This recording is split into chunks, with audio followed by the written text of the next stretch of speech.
បាទ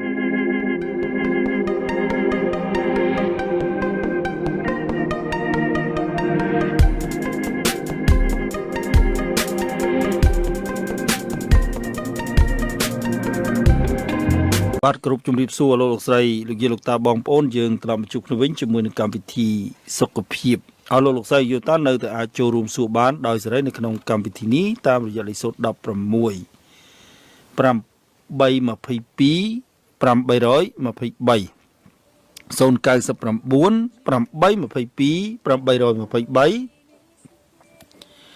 និង060 822 823គ្រប់បញ្ហាដែលតាក់ទងទៅនឹងសរីរាង្គកាយតាំង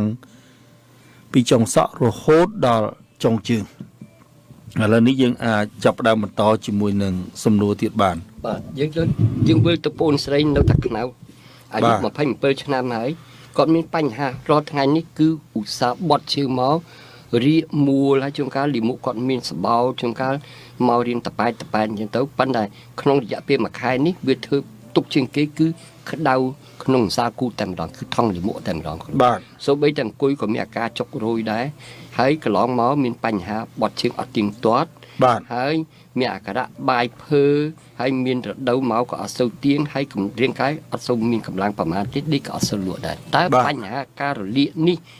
តើអាចខ្លាយទៅជាមហារីកបានទេបាទហើយទឹកយកទេពជួយបានម្នាក់ភ័យអំពីការរលាកដែលនាំឲ្យកើតជំងឺមហារីកបាទ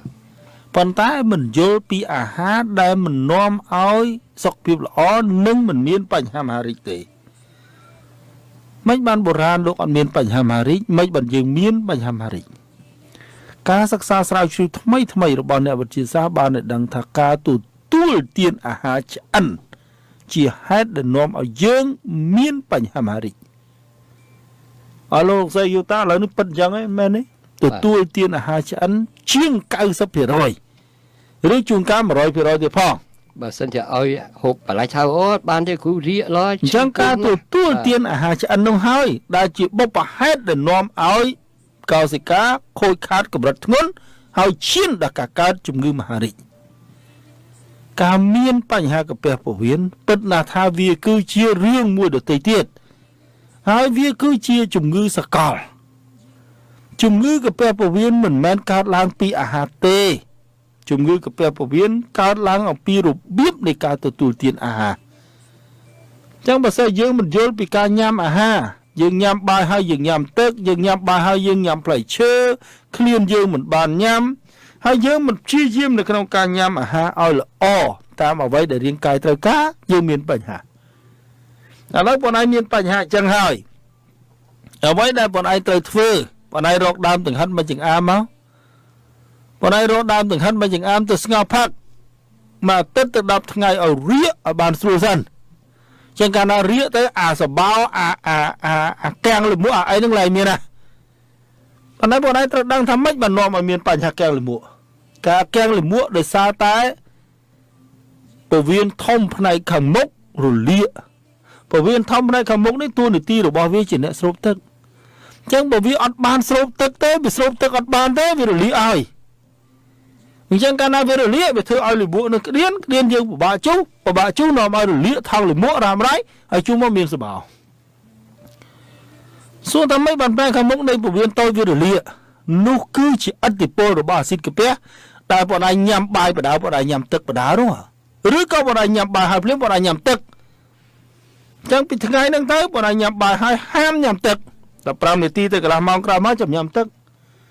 ញ៉ាំបាយហើយអត់ញ៉ាំផ្លែឈើទេចង់ញ៉ាំផ្លែឈើ1ម៉ោងទៅ3ម៉ោងក្រោយបាយ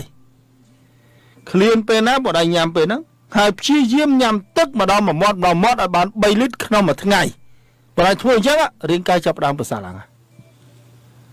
ហើយអនុវត្តឲ្យបាន2ទៅ3សប្តាហ៍សិនចាំមិនចាំមកជួបនេះទៀតហើយប្រសិនបើអត់អនុវត្តទេកុំនិយាយថាអូគ្រូអត់ជាធ្វើសិនអ្វីដែលខ្ញុំបានប្រាប់ធ្វើសិន2ទៅ3សប្តាហ៍ក្រោយមកបានលទ្ធផលបែបណាចូលសួរភាសាទៀតឬមួយក៏អាចអញ្ជើញទៅមជ្ឈមណ្ឌលផាសុខភាពឬក្រុមហ៊ុនទិញទៅបាននៅចិត្តគ្នាទេពីតែខ្មៅទៅយើងទៅហួសព្រៃហូរតិចដល់ហើយទីតាំងងាយស្រួលរកទេនៅក្នុងផ្លូវធំនោះដូចជាលេខ2នោះ ចឹងប្រសិនបើបដៃចង់ជាបដៃត្រូវយល់អំពីហេតុដែលនាំឲ្យឈឺបើអត់យល់ពីហេតុទេអត់ជាទេ